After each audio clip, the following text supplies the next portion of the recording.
Dear students, এই ভিডিওতে আমরা পড়ব ক্লাসিফিকেশনস অফ ভেজিটেবল ক্রপস। ঠিক আছে, ভেজিটেবল ক্রপসের অনেকগুলো ক্লাসিফিকেশন আছে।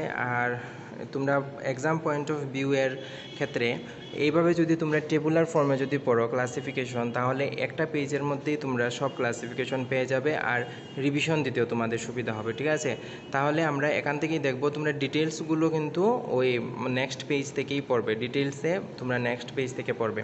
এখানের মধ্যে শুধুমাত্র দেখো নামগুলো দেওয়া আছে, কোনো এক্সাম্পল দেওয়া নেই। ঠিক আছে, এক্সাম্পলগুলো এক্সাম পয়েন্ট অফ ভিউ এর জন্য খুবই ইম্পর্ট্যান্ট, তো এক্সাম্পলসগুলো তোমরা পড়বে। আর এখানে আমি তোমাদের ওভারঅল ক্লাসিফিকেশন এখানে আমি দিয়ে দিয়েছি। ঠিক আছে, তাহলে দেখো, নেচার অফ দ্য প্লান্টের উপরে ডিপেন্ড করে আমরা ভেজিটেবল ক্রপসকে 4 ভাগে ভাগ করতাম পারি। কি কি? হারবেসিয়াস অর সাকিউলেন্ট, শার্পস, ট্রিজ অ্যান্ড ভাইন্স। ঠিক আছে, ওই 4টা আমরা অলরেডি ডিসকাস করেছি। হারবেসিয়াস অর সাকিউলেন্ট বলতে বোঝায় যে গাছের স্টেম অনেক টেন্ডার হয়। ঠিক আছে, শার্পস বলতে বোঝায় যাদের হাইট 3 মিটারসের থেকে কম হয় আর অনেকগুলো ডালপালা থাকে এবং ওদের যে স্টেমটা হয় একটু উডি নেচারের হয়, এতটা শক্ত নয়, এতটা নরমও নয়।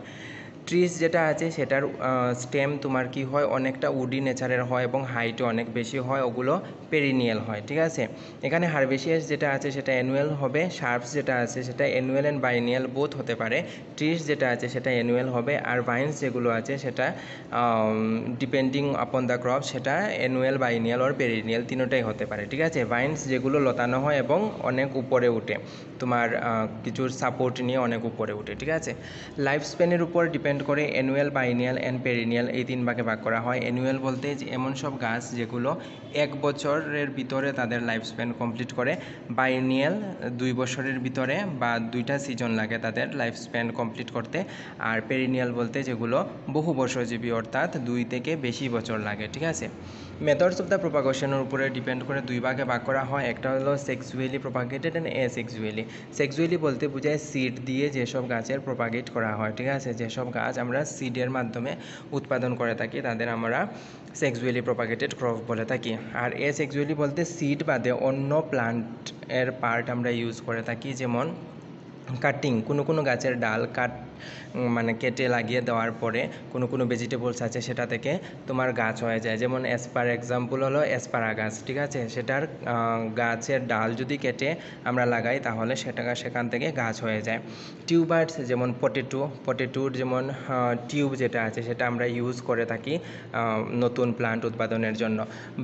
বাল্বস বলতে তোমার বোঝায়, দেখবে যে অনিয়ন অ্যান্ড গার্লিক যেগুলো আছে, ঠিক আছে, সেগুলোকে আমরা ডাইরেক্ট মাটির নিচে প্লান্ট করে থাকি, তো ওদের এই পোর্শনটাকে আমরা কি বলি, বাল্বস বলে থাকি। ওটা দেখতে অনেকটা বাল্বের মতোই হয়। রাইজোমস বলতে বোঝায়, রাইজোমস বলতে এমন প্লান্ট পার্ট যেটার শেপ মানে কোনো পার্টিকুলার কোনো শেপ থাকে না, যেমন এক্সাম্পল জিঞ্জার। আদা গাছের দেখবে কোনো পার্টিকুলার কোনো শেপ থাকে না, এবং আদা গাছের ওই যে রাইজোম যে পার্টটা আছে সেটা থেকে আমরা নতুন গাছ মানে উৎপাদন করে থাকি। তারপরে হলো মেথড অফ প্লান্টিংয়ের উপরে ডিপেন্ড করে আমরা ক্রপকে কয় ভাগে ভাগ করতে পারি, মানে ভেজিটেবল ক্রপসকে। ডাইরেক্টলি শোন প্লান্ট, মানে কোনো গাছ আছে যেটা আমরা ডাইরেক্টলি বীজই, মানে যে জায়গাতে গাছ হবে ওই জায়গাতেই বীজগুলো লাগিয়ে দিই। এক্সাম্পল অনেক বিন গাছ আছে, তারপরে অকরা বা ঢেঁড়স যেগুলো আছে, সেগুলো যেখানে গাছ হবে আমরা সেখানেই কী করি, সেখানের মধ্যেই বীজটা লাগিয়ে দিই। ঠিক আছে, ট্রান্সপ্লান্টিং বলতে, ট্রান্স শব্দের মিনিং হলো ট্রান্সফার, প্লান্টিং মানে অন্য জায়গাতে নিয়ে প্লান্ট করা। ঠিক আছে, তো ট্রান্সপ্লান্টিং বলতে যেমন নার্সারির মধ্যে আমরা প্রথমে কোনো গাছের প্রোডাকশন করি, তারপরে কি হয় সেখান থেকে মেইন ফিল্ডে নিয়ে সেটাকে ট্রান্সফার করে থাকি। যেমন এক্সাম্পল টমেটো গাছ, ব্রিঞ্জাল গাছ। ঠিক আছে, কি হয়, ওদেরকে প্রথমে আমরা নার্সারিতে প্লান্ট করি, তারপরে অন্য জায়গাতে নিয়ে যাই। তারপরে কি বলেছে, থার্ড পয়েন্টে বলেছে crops grown from underground parts ওগুলো। ঠিক আছে, টিউবার, বাল্বস অ্যান্ড রাইজোমস ওগুলো হলো আন্ডারগ্রাউন্ড পার্ট। ওগুলো থেকে আমরা যেসব গাছ প্লান্ট করি সেগুলো কি আন্ডারগ্রাউন্ড পার্ট বলতে মাটির নিচের পার্ট থেকে ওগুলো প্রোডাকশন করা হয়। তারপরে দেখো ইন্টারকালচারাল প্র্যাকটিসেসের উপরে ডিপেন্ড করে আমরা কি করে থাকি। ইন্টারকালচারাল প্র্যাকটিস বলতে কি বোঝায় সেটা বুঝো।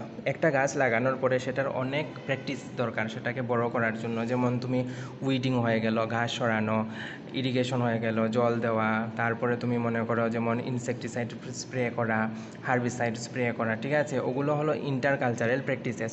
ওদের উপরে ডিপেন্ড করে আমরা প্লান্টকে solanaceous crop, cole crops, leafy vegetable, pods and capsules, cucurbits and roots crops, ঠিক আছে, এদের উপরে ডিপেন্ড করে মানে ইন্টারকালচারাল প্র্যাকটিসের উপরে ডিপেন্ড করে এই সব ভাগে ভাগ করতে পারি।